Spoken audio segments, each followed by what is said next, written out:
In the 90s, racing games were in their golden age, but most leaned heavily into arcade-style gameplay, prioritizing speed and spectacle over realism. Today, we are going to take a look at one that was considered as a pioneer in its time, one that dared to create something new, reimagining car racing from a fresh and realistic perspective.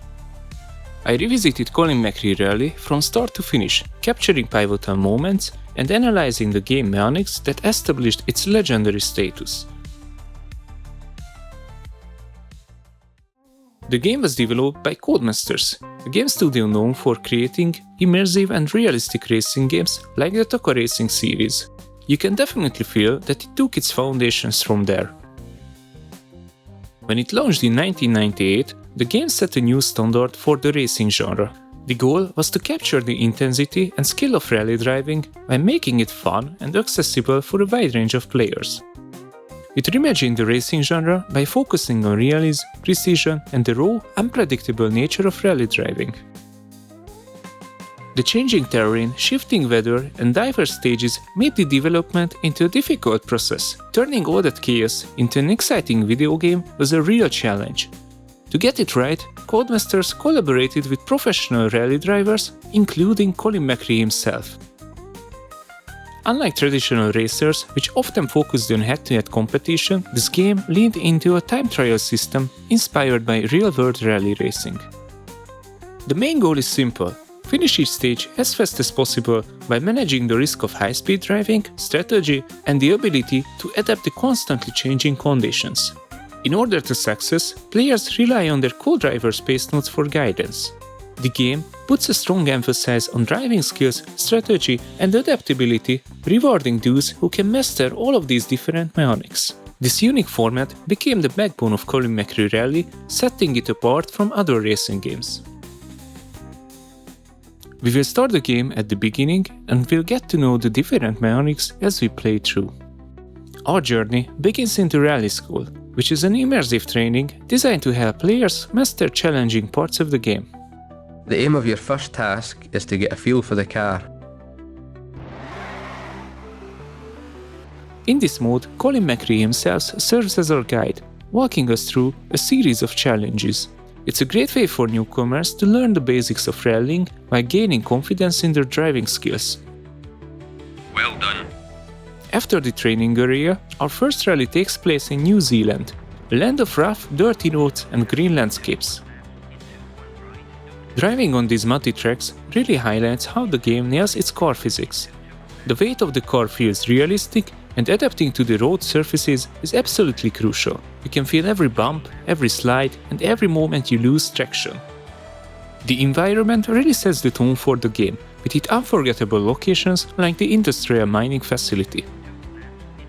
One moment that stuck with me was a rainbow appearing at the start of a rainy stage. It felt quite unique, but also as a warning sign letting me know that the slippery, muddy roads ahead will be a challenge. The game features a clever checkpoint system that splits each stages into multiple sections. As your car crosses a checkpoint, your time is recorded and compared to the current leader's time. A time bar on the right side of the screen helps you track your performance. If you're faster than the leader or manage to improve the difference, the bar turns green, giving you that satisfying sense of an edge. If you are slower or lose time, the bar turns red, signaling that you got a ground to make up. This system makes it easy for players to monitor their progress, adjust their strategies, and push for improvement on every stage. By blending this feature seamlessly with the time trial format, the game perfectly captures the competitive spirit of rallying while still focusing on precision and skill. Each rally consists of multiple stages. Every stage time is added up. At the end of the rally, the driver with the lowest overall time is declared as the winner and gains the most amount of points. These points are crucial, as the driver who accumulates the most through the championship will be the world champion. We won the rally by more than half a minute, so we are currently leading the World Championship. After the wet and muddy roads in New Zealand, Greece offers a refreshing yet challenging change with its dry and dusty terrain. The arid landscapes and the wide open horizons feel like a complete shift, creating a rally that's as visually stunning as it's demanding. The openness of the environment contrasts sharply with the previous tighter area, but it's not getting any easier. The loosey gravel and sharp turns keep you on your toes. Greece is a thrilling mix of high-speed straights and twisty mountain sections rewarding precision. It quickly became one of my favorite locations, combining adrenaline-pumping moments with skill-based challenges. After every second rally, the game introduces special stages that bring a fresh challenge. Instead of racing alone against the clock, you are now in a head-to-head battle against a rival driver. 2 cars, 2 parallel courses, and the goal to cross the finish line first. While the tracks are separate, the intensity is at its peak with every corner. The mirrored layouts ensure a fair fight. Winning these duels isn't just rewarding, it feels earned. If you manage to beat your rival, the game grants you a bonus score. We managed to win this rally too, so we were able to build up a lead over the other drivers.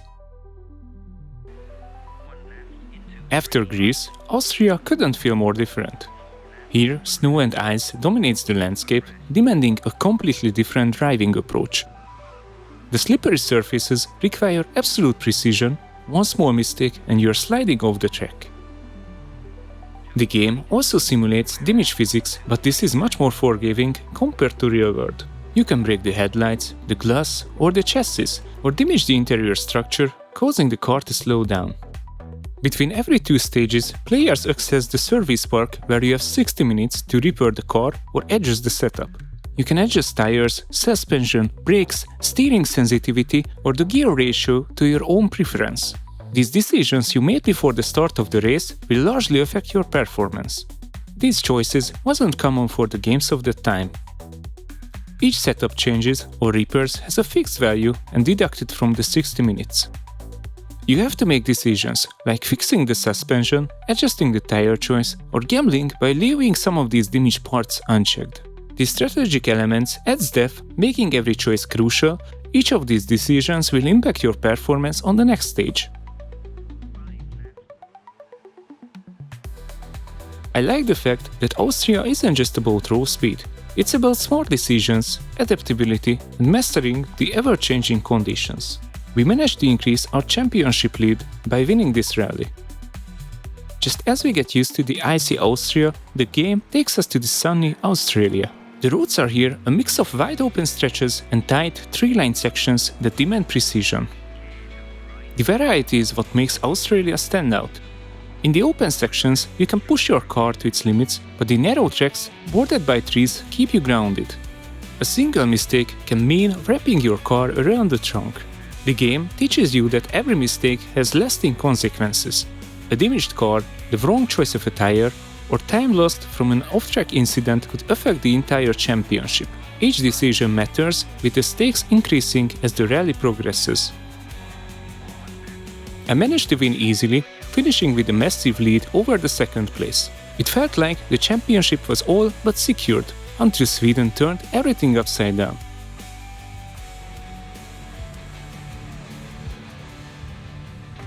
The area is stunning but brutal. The endless snowy roads stretch into the distance, but they don't forgive mistakes.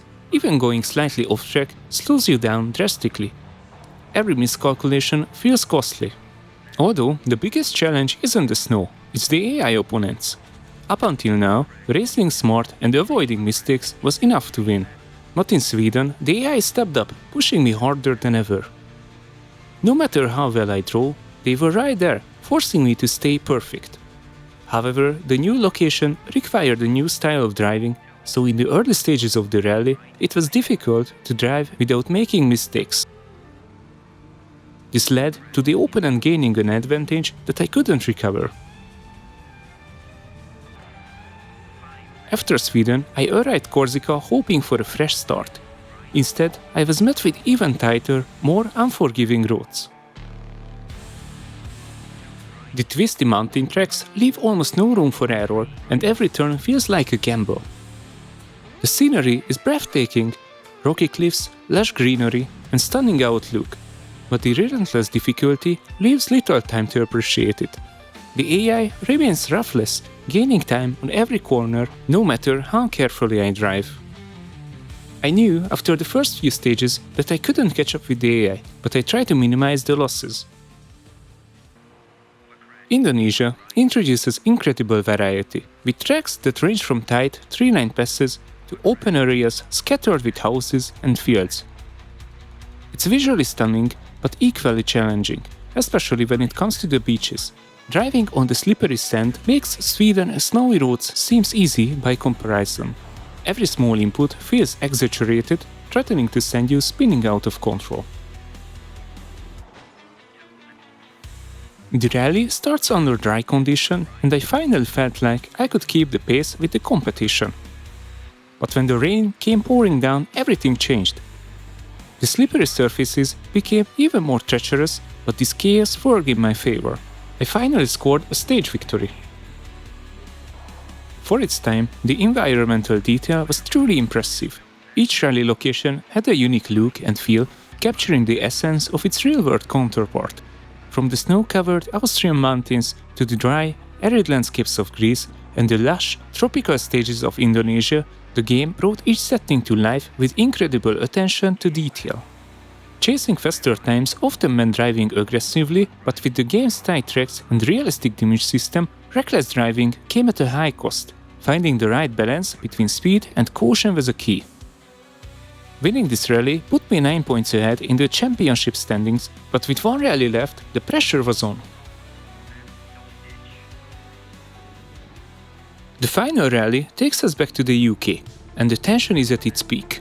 We currently lead the championship by 9 points, and to secure this title, we must finish this event in at least 5th place. The pressure is on, and every stage counts as we navigate through the challenging terrain. Light snow covers the opening stages, adding a sleek challenge to the already narrow, hazard-filled tracks.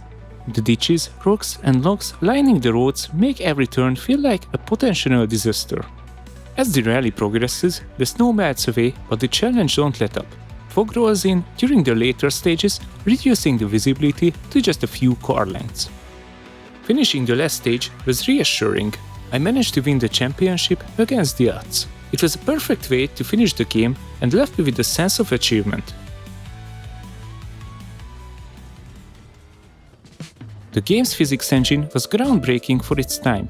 The weight of the car, the grip of the tires on different surfaces, and the need to adapt your driving style to each condition felt revolutionary. The car behaves differently when accelerating, braking, or cornering. While not as advanced as modern simulators, the system adds a tactile feel to the driving experience. You can sense the car's weight shifting as you navigate through sharp turns. Weather wasn't just a visual effect, it directly impacted the gameplay. Rain turned dirt roads into slippery mud, making it harder to maintain grip and increasing the risk of sliding off the course. Snow and ice demanded a delicate touch on the throttle, requiring precision and patience. Fog presented one of the most challenging conditions, with visibility dropping down to just a few car lengths. These dynamic elements kept each rally feeling unique and constantly evolving. Night stages add another layer of difficulty, where limited lighting forces players to rely heavily on their co-driver's instructions. These challenges keep the gameplay fresh and unpredictable. The reliance on co-driver space notes added a unique layer of intensity.